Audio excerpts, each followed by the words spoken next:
Invierte más para ganar más. Incrementa y mantén el saldo de tu cuenta corriente remunerada BOD y disfruta de un mayor rendimiento para tu dinero. Hagamos negocio.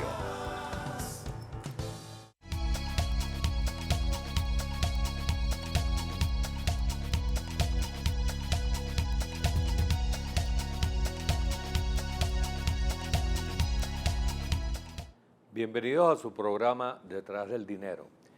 Ya tenemos, faltaría unas 3 semanas para el 6 de diciembre, momento en el cual se celebrarán las elecciones parlamentarias. El ambiente indudablemente está imbuido por las campañas electorales que ya arrancaron y todo lo que vamos a ver sucesivamente de una u otra forma tiene, digamos, ese impacto o de alguna forma lo rodea, pues, esta contienda electoral. En este momento también vemos que la situación no ha variado a nivel, digamos, económico, porque las decisiones que hay que tomar no se han tomado precisamente por la cercanía electoral y el impacto que esas medidas pudieran significar ante el electorado. Sin embargo, la economía sigue adelante, el desabastecimiento sigue adelante y cada vez tiene un mayor impacto. Vimos, por ejemplo, la semana pasada el caso de la regulación del precio de los huevos concretamente y desaparecieron prácticamente del mercado porque no se puede obligar a un empresario, a un productor agrícola, a poder despachar al mercado y producir por debajo de sus costos. Pues. Eso no tiene mayor sentido. Pues. En todo caso, lo que está produciendo es mayor desabastecimiento, esos precios que se colocan sin que exista una verdadera, digamos, reunión, discusión con los productores. Y bueno, ha venido corriendo también con otros artículos y no se ve ningún cambio en ese sentido. Nosotros hoy tenemos de invitado a Orlando Zamora, economista, analista financiero y profesor en varios institutos y universidades. Bienvenido, Orlando. Buenos días, gracias por estar acá, por la invitación. Quisiéramos entrar de lleno, digamos, al tema. Independientemente, digamos, bueno, en primer lugar, ¿cómo ves tú el impacto de, digamos, de estas elecciones en lo que pudiera suceder próximamente? Aunque, bueno, estamos hablando de asamblea legislativa, no estamos hablando de gobierno que todavía va a perdurar en el poder. Bueno, mira, esto es un poco la expresión de la irresponsabilidad de un gobierno solo preocupado por mantener el poder, ¿no? El Estado debió tomar medidas urgentes, dado el cuadro crítico, prácticamente agónico, ¿no?, de un modelo que ha fracasado. Y el Estado no tomó las medidas porque sabía que significaban un costo político importante. Eso es lo que ha derivado que una crisis que se viene gestando de por lo menos 3 años atrás. Hubo muchos factores, como por ejemplo las confiscaciones que redujeron la capacidad del aparato productivo, los controles excesivos, pero también el gobierno creó mucha capacidad de compra y destruyó la oferta de bienes, ¿no? A esto se agrega que se incorporó una cantidad monstruosa de dinero impreso en forma inorgánica. Todo esto fue conduciendo a variables aisladas que se concentran en lo que podemos entender como el declive del modelo. Y ese proceso va desde el año 14 al año 16, donde se va a profundizar la crisis. Entonces, el gobierno, en vez de tomar las medidas pertinentes, equilibrar la economía, tratar de rescatar cierta confianza, buscar un tipo de cambio creíble, único, tratando de estimular un sector productivo que quiere producir, que es lo peor del caso. El sector privado productivo quiere poner su colaboración, pero no le crean las condiciones mínimas para funcionar. Entonces, ¿qué va a pasar en este proceso electoral? Que se va a agudizar la crisis, como en efecto ya comienzan a agotarse las existencias de los pequeños proveedores de recursos, es decir, la pequeña economía ya es víctima de un gobierno nervioso que no haya cómo poner a funcionar una economía, porque evidentemente no ha atacado las causas del problema. Independientemente de los resultados de estas elecciones del CID, indudablemente que el gobierno va a tener que tomar medidas una vez finalizado este proceso, cosa que no ha querido tomar ahora. ¿Tú crees que esas medidas o que este modelo permita a este mismo gobierno, una vez finalizadas estas elecciones, tomar algunas decisiones, digamos, estructurales? Bueno, mira, desde el punto de vista estructural, la crisis no se va a superar. Sin embargo, es inevitable que el gobierno tome algunas medidas para tratar de oxigenar lo que le queda, para tratar de reconstruir, de salvar lo insalvable. Por ejemplo, el gobierno elabora un presupuesto de 1,5 billones de bolívares, una cantidad asombrosa. Y apenas la sexta parte va a ser cubierta por el ingreso petrolero, que se supondrá de 32.000 millones en el mejor de los casos, que eso está en duda. Todo lo demás va a ser cubierto con impuestos y me imagino que crear dinero otra vez inorgánicamente. Entonces, eso ya supone un potencial déficit insalvable. Eso va a obligar al gobierno inmediatamente a tener que subir la gasolina, a subir como ha venido subiendo las comisiones, los tributos, buscando recursos de donde no tienen. Se le ha cerrado las puertas del endeudamiento interno y externo. Emitirá bonos como lo ha venido haciendo, recurrirá al Banco Central como lo ha venido haciendo, pero el cuadro es adverso porque es el quiebre de toda una manera de hacer las cosas. Este gobierno no solo destruyó parte del aparato productivo, destruyó las reservas internacionales, destruyó la generación de reservas internacionales. Cuando el Banco Central quedó a un lado, quedó marginado, aquella política seria de reinvertir reservas, de garantizar el futuro de las generaciones y el presente, quedó a un lado, porque este Estado colocó la economía alrededor de PDVSA. Muy poca gente entiende y sabe que PDVSA administró más fondos que nadie en esta economía. PDVSA fue el conductor de una política económica totalmente fracasada porque no se convirtió en una inversión seria. Aquí no se construyeron aeropuertos, no se construyeron oleoductos, petroquímica, hospitales 4. Es decir, las cosas de infraestructura realmente vitales no se hicieron. El gasto fue un gasto se dilapidaron los recursos que hay que decirlo, están en el orden de los 2 billones de dólares, es decir, 2 seguidos de 6 unidades más, porque la gente habla de 1 billón cuando se refieren al ingreso petrolero, pero deja a un lado el ingreso por vía tributaria, que fueron en 16 años 2,5 billones con unos bolívares que eran muy fuertes, unos bolívares muy cercanos al valor del dólar. Si a eso se agrega que el Banco Central irresponsablemente, de cada 3 bolívares que circulan, 1 fue emitido por el Banco Central sin respaldo en reservas, sin una actividad económica que lo soportara. Todo esto conduce a que es el modelo el que se resquebraja. Ahora, el gobierno, digamos, de alguna forma publicita o propaganda todo lo que tiene que ver con gasto en materia de vivienda. Y igualmente lo hacen, digamos, con pensiones, pero no con pensiones, digamos, de contribuyente, de persona que ha cotizado, sino con unas pensiones que no se sabe realmente cuáles son las bases, esto de amor mayor o algo así, Sí.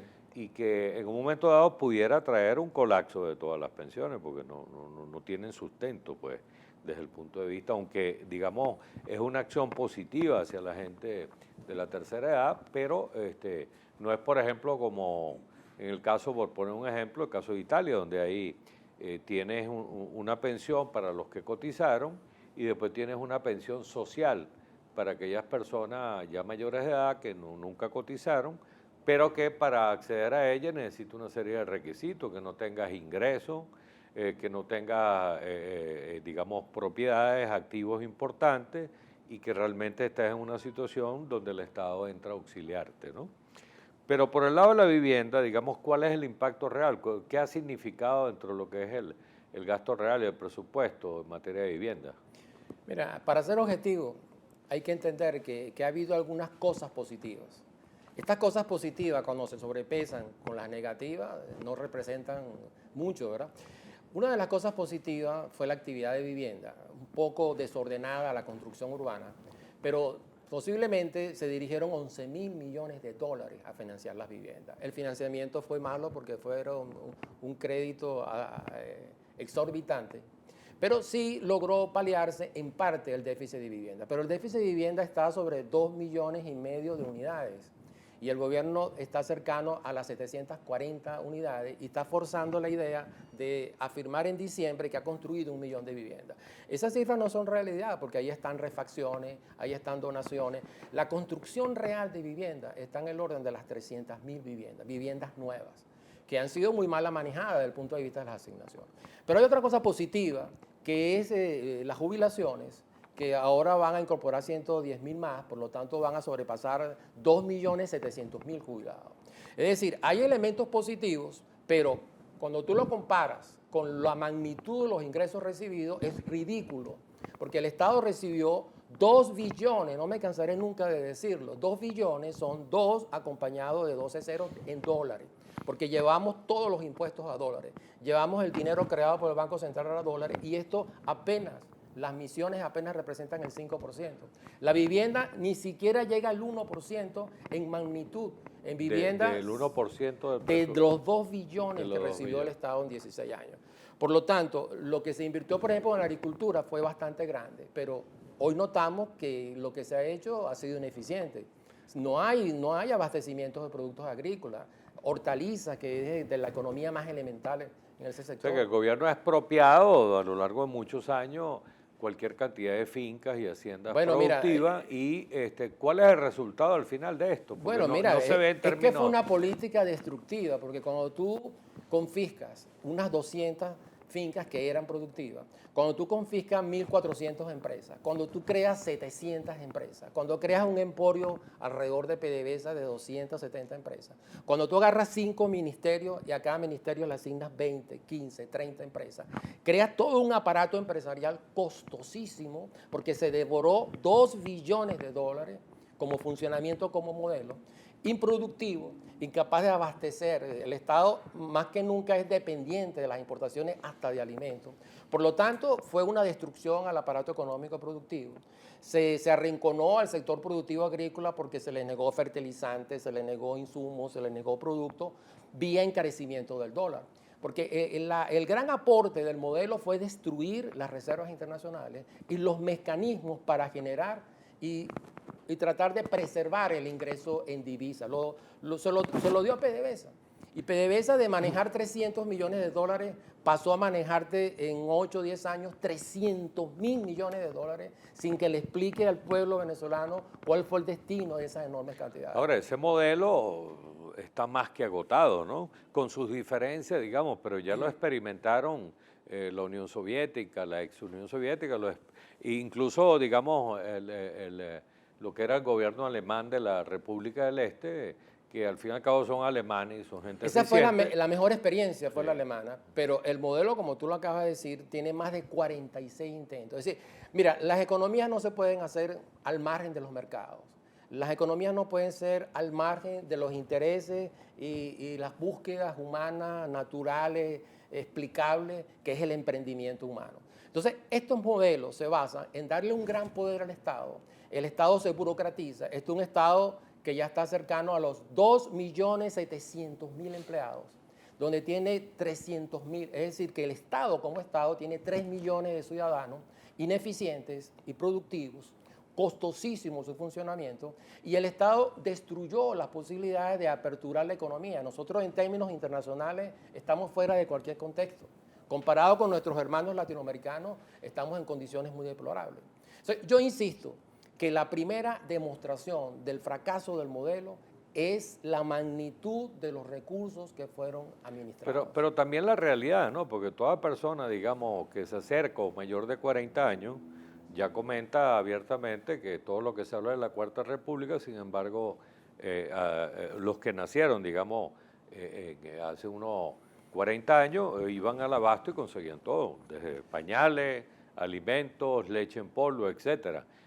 Hoy día estamos pasando por esta penuria a pesar de unos ingresos que superaron, digamos, los $100 al barril durante mucho tiempo y en el cual no se ahorró. O sea, esa gente, digamos, de esa edad hacia arriba está consciente en su vida cotidiana de la diferencia. Incluso estamos hablando de un barril cuando terminó el segundo gobierno de Caldera que estaba sobre los $9 y no se veía esa escasez en el mercado. Ese planteamiento es clave para entender lo que ha pasado. Venezuela en 100 años no había tenido una crisis tan profunda como esta crisis. ¿Y cuál es la explicación de que solo podamos comparar la situación de la guerra de independencia? Porque durante 100 años de país petrolero jamás llegamos a estos niveles de casi hiperinflación, a los niveles de escasez. Bueno, la explicación es justamente lo que venimos hablando, el modelo. Cuando tú instauras un modelo totalmente improvisado, que lo que hizo fue destruir, jugar con la fe de los sectores populares, tú creaste una economía ineficiente, destruiste la infraestructura anterior, desestimulaste la inversión. Prácticamente aquí no hay inversión extranjera. Entonces, la causa de la explicación de este enorme desbarajuste es la destrucción del sistema de formación de precios. No hay confianza en la formación de precios, porque se trata de instaurar un modelo centralista donde el Estado crece con un músculo extraordinario a unos elevados costos y ineficientes. Bueno, ahora, una vez que terminen, digamos, estas elecciones del 6 de diciembre, el gobierno va a tomar algún tipo de medida. Ya los mismos, digamos, personal del gobierno han venido asomando el aumento del precio de la gasolina, ¿no? No sabemos a qué nivel, cuando ellos hablan de costo, tampoco sabemos los costos. Puede haber especulaciones al respecto, pero esa cifra, digamos, son una especie de caja negra, una caja cerrada de PDVSA, donde no se sabe realmente cuál es el costo del barril, que tiene que ver con una serie de ineficiencias y tiene que ver también con la importación de crudo, digamos, light de otros países. Todos esos componentes afectan el precio. Eso por una parte, ¿no? Y por la, bueno, que sería justo aumentar, digamos, en relación a los otros precios, pero no sabemos hasta dónde. Y la otra parte tiene que ver con un aumento de impuestos. O sea, en una situación como esta, donde hay mucha, digamos, liquidez que ha emitido el gobierno, pero a la vez no hay ofertas de producto, donde hay una recesión en el sector productivo, o sea, ¿qué van a significar unos impuestos en este momento? Si vemos las dos caras de esta economía, la que dice el gobierno y la realidad, a nivel de impacto de producción en el nivel de bolsillo de la gente. Sabemos que van a secar la liquidez en cierta forma, los impuestos, pero a la vez van a pechar, digamos, aún más, digamos, los costos. Bueno, mira, es evidente que el gobierno en su desesperación sabe la gravedad y los impactos de estas medidas, por eso las ha diferido. El año que viene va a ser un año muy crítico porque se va a profundizar todas estas causas que han venido llevándonos a donde hemos llegado. Y el Estado va a tener que autofinanciarse y la única forma es hacerlo elevando los costos de la gasolina. Si un café pequeño te está sobre los 100 bolívares, ¿cuánto no podrá costar el litro de gasolina? Entendiendo que PDVSA tiene un déficit desde hace muchos años. PDVSA, como se convirtió en el centro del aparato económico, se descapitalizó como empresa. Por lo tanto, el camino es muy difícil, muy duro para PDVSA, para remontar esa subida de dificultades. Y por lo tanto, el año que viene se ofrece como un año muy duro para el ciudadano normal. ¿A nivel impositivo que hablamos? Va a tener la embestida de los impuestos, va a tener que pagar más por la gasolina. La escasez de productos va a continuar porque las causas que lo han originado siguen vigentes, que es problemas crónicos que tienen algunos sectores productivos, la leche, la ganadería, etc. Y el panorama no es nada halagador. ¿Tú crees que va a venir el impuesto al débito bancario otra vez? Bueno, mira, nada de eso es descartable porque eso es un impuesto muy rápido y como hay tanta liquidez en poder de los bancos, es muy posible que el Estado de inmediato tenga cómo financiarse. No es nada descartable que lo haga. Ya incluso una reforma tributaria ya se viene planteando, eso significa aumento de la recaudación, que en Venezuela hay que decirlo, en Venezuela hay más de 24 subsistemas de recaudación de impuestos. Es decir, prácticamente está atosigado el aparato económico por todos los mecanismos de recaudación. Ahora, la última pregunta, porque el tiempo vuela. ¿Esto qué significa, digamos, en términos de reconducir o reestructurar la economía? O sea, esto tiene que ver realmente con una variante importante o una vuelta de timón, o tú crees que simplemente son unos parches lo que van a ver? Eso es interesante porque todos sabemos que la única manera de superar la situación es desmantelar parte sustancial de este modelo. Eso significa que el Banco Central, sea el que administre las divisas, PDVSA quede sin administrar divisas porque ese no es su rol.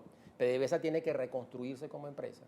Es decir, lo que tiene por delante el Estado es realmente una cuesta grande para subir. Ahora, el Estado estará dispuesto a echar para atrás el modelo, cuestionar el modelo. ¿Va a entender el Estado que la causa del modelo, el problema es el modelo? Es muy difícil que sea así. Yo dudo que el gobierno tome medidas drásticas de fondo para transformar esta situación. Va a tomar otro tipo de medidas dentro del contexto del modelo para tratar de evitar el naufragio del modelo. Ahora, ya para despedirnos, dentro del mismo modelo, el gobierno, digamos, para dar una señal debería también recortar su gasto público, ¿no? Ahí vemos todas estas giras impresionantes. Eso es evidente y eso es lo que más le cuesta al gobierno porque es un Estado un Estado gigante. Es lo que más le cuesta, pero es lo que debiese de hacer. Bueno, nosotros agradecemos la presencia y los aportes de Orlando, profesor universitario, Orlando Zamora, y también analista financiero. Muchas gracias por haber estado en el programa. No, siempre a la orden. Y a ustedes, pues nos vemos, si Dios quiere, la próxima semana. Fue...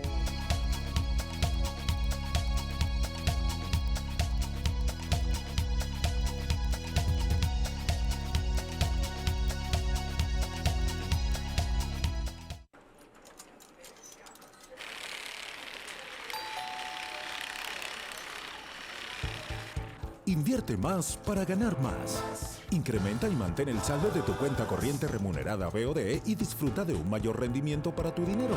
Hagamos negocio.